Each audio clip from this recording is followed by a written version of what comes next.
So now that we have created our on create and an on upgrade, now is the part where it gets fun, because now we get to build the kinds of methods or functions that we're going to use in our project. So in this particular example, I am going to create a function that will allow us to add a new user to our database. Okay, so I'm going to create a function, and that function is going to be called function insert user.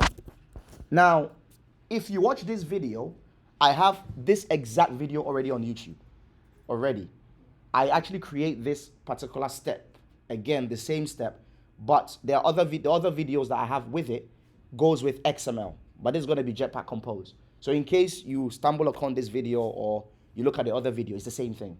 There's not much of a difference. The only part you may need to change is the last part of the video, which is switch to Jetpack Compose, which I will do here, or you can do the XML version. So the video already exists for you all.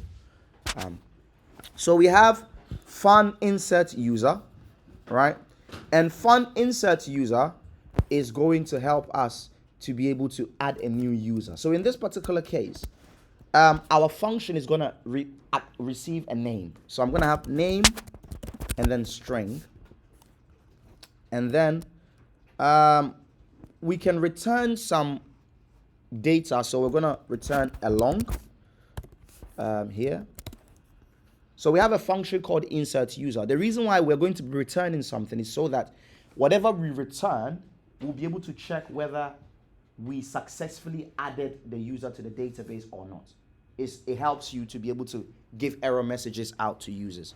So our insert user, the first thing we're going to do is we're going to create a writable database, which basically means that we are going to write to the database. We're going to open up a connection to write to the database. So we have val db equals this dot writable database. If we were to read from the database, we would use read from the database. Okay, so val db equals this dot writable database, and then we're going to have val values equals content values. Now content values helps us to be able to match up with some key and value pairs. Okay, so our content value is going to help us have some key or value pairs. So with our values, we're going to have values dot put, and then the first thing is the column name. Remember that we created a variable called column name, and we're saying that whatever name the user enters, we're going to put it inside column name, which is name. I think the column is called name at the top. And then we're going to pass in this name here. And then we are going to receive the result of it. So var result equals db.insert. And then we're going to pass in our table users, null, and then values. Now, anytime you use this insert function, it gives you several that you can use. So db.insert will tell you exactly the kind of parameters you need to pass in. So the one we're using is, first of all, we're saying that we're going to pass in the table users. The second part, we don't really just pass in null. And then we're going to pass in the values that we're going to be adding. Okay. And then we are going to close the database. Now, sometimes when we start to run the database, you will come to the conclusion that sometimes closing the database is a bit annoying, because you can only really see your information when the database is open. So we may have to comment this out later on. But for now, I'm going to put in the code. So val.db.close. And then we're going to return the result, because we want to be able to use the result later on. Okay? Hence why we have this long keyword here. And that is how we create a method or a function to add something to the database. So what this code is doing is line 39, we are creating a link to the database. Line 40, we're going to create some key and value pairs, which is we're going to match up the column with the value. So if we have a column called name, it will match up with whatever name the user enters. And then the result, we're going to input the result inside our database query and then close the database. You always want to close your database because you don't want anyone to have access to it. But sometimes when you're running it on Android Studio and using app inspection, it can be quite annoying because it closes your database, which means you don't get the chance to see the information inside. Okay. Now this, like I said, this tutorial, I have another one of it, and it's the same thing, okay, but different ones. So you can watch this one, and I'm going to make a different version, which is going to be Jetpack Compose. The only part I will change is when it comes to the UI version.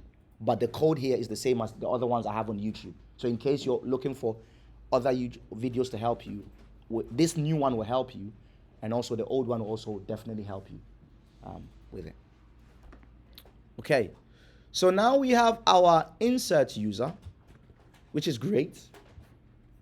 Maybe we want to create one that will help us, because if we can create, we should definitely give the user the opportunity to also read. What do you all think? Is that a good idea? Should we do it in this video? Okay, this video is 5 minutes, so let's try and add another 5 minutes, so it's 10 minutes. Okay, so I'm going to create another one.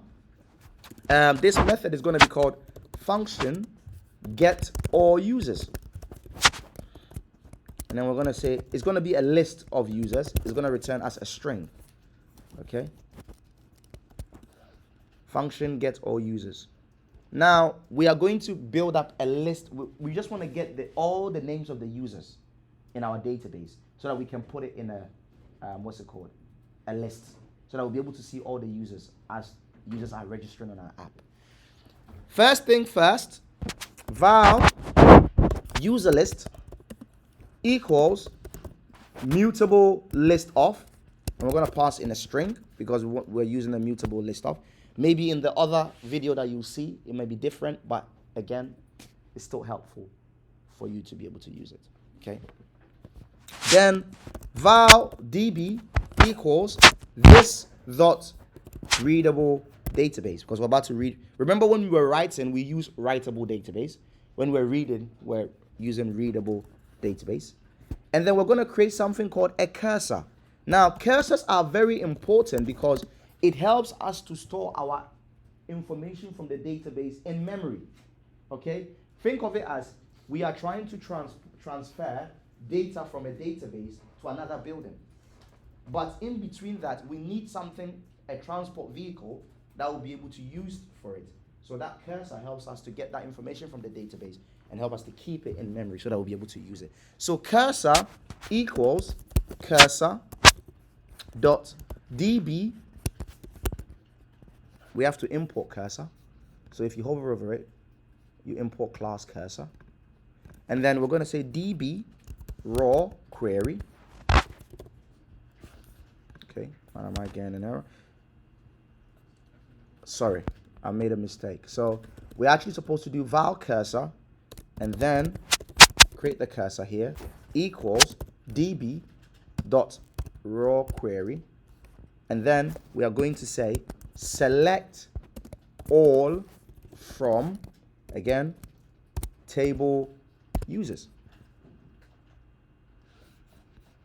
Okay, the raw query takes in some parameters, but we're not going to use the last part, so we're going to put null there. Cool. Let's find out why it's telling us. It says we can suppress recycle with annotation. We'll leave it for now. It's always good that we like the suggestions it gives us. Then we're going to do if the cursor, which is, remember that we're going to have to loop through our cursor. So looping through the cursor, think about it this way. Let's say we have 100 users in our table, in our users table. What we want to do is, we want the cursor, just as what a cursor does, it points towards the first thing on the list. It takes out number 1, then it stores it. Number 2 stores it. Number 3 stores it. So what we're going to do is we're going to do an if statement, and we're going to say if cursor dot move to first,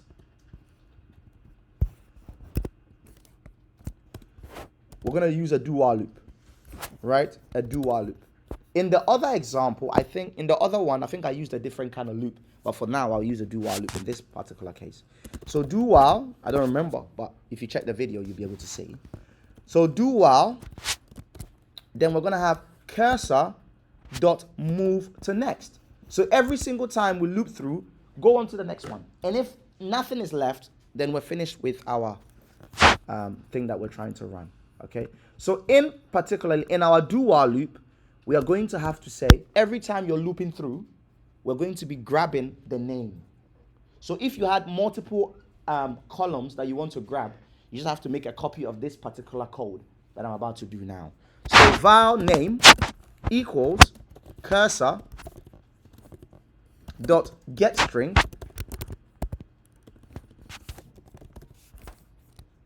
and then cursor dot get column index or throw, because what we want to do is want to throw an error in case that column name doesn't exist. And then remember that we are creating a list here.